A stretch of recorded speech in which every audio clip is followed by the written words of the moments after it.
मैं doctor Asha Kumari, LNT college, assistant professor, department of psychology.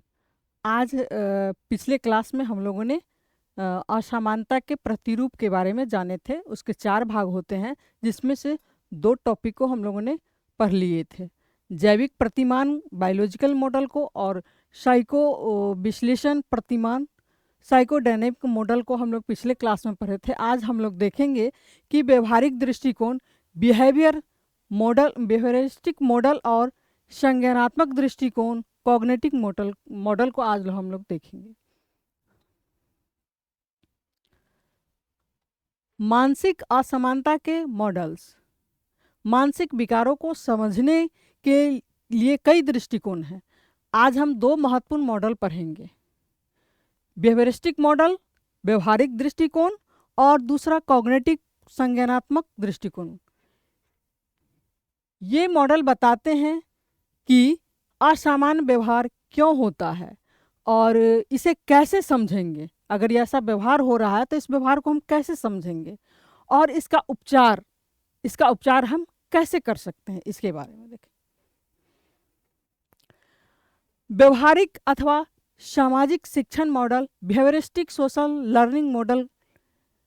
मनुष्य का व्यवहार उसके सामाजिक वातावरण से सीखने पर आधारित होता है। व्यक्ति जो भी सीखता है वह अपने आसपास के में प्रत्यक्ष संपर्क के माध्यम से करता है।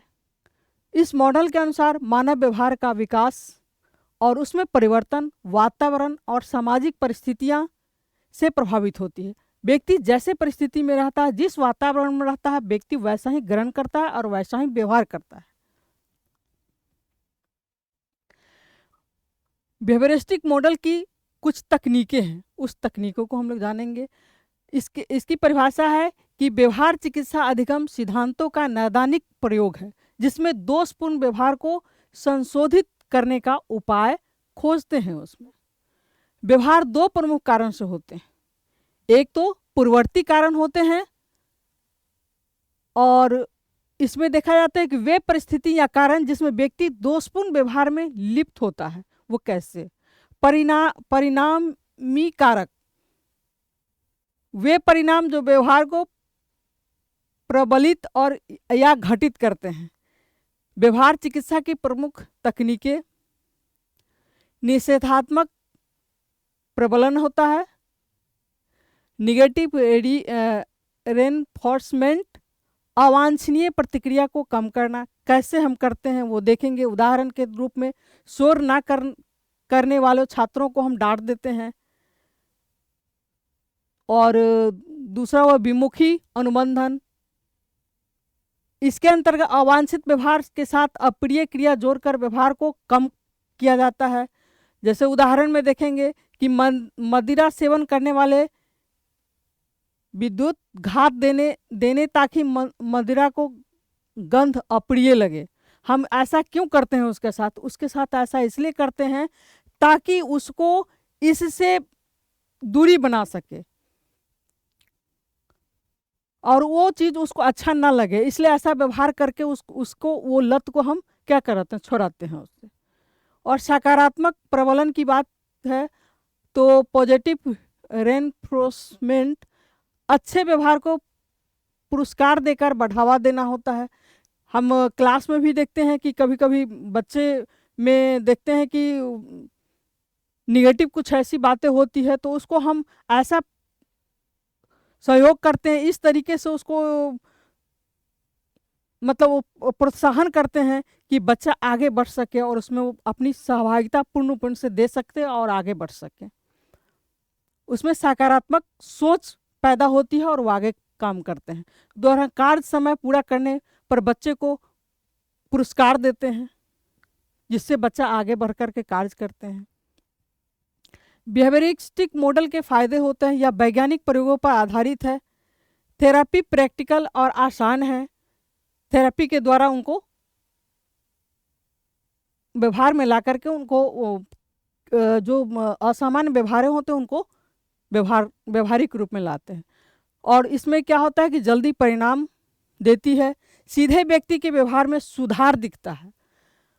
उदाहरण, फोबिया वाले व्यक्ति को सिस्टमेटिक डिसेंटिजेशन से जल्दी राहत मिलती है। बिहेवियरिस्टिक मॉडल की सीमाएं, कुछ सीमाएं होती हैं। वो सीमाएं हैं जैविक कारण, जेनेटिक बायोलॉजिकल को महत्व नहीं देते हैं। सोच कॉग्निटिव और भावनाओं इमोशन को नज़रअंदाज करते हैं, केवल बाहरी व्यवहार पर ध्यान केंद्रित करते हैं। और गहरे मानसिक रोग जैसे अवसाद हो गया, सिजोफ्रेनिया हो गया की पूरी व्याख्या नहीं कर पाते।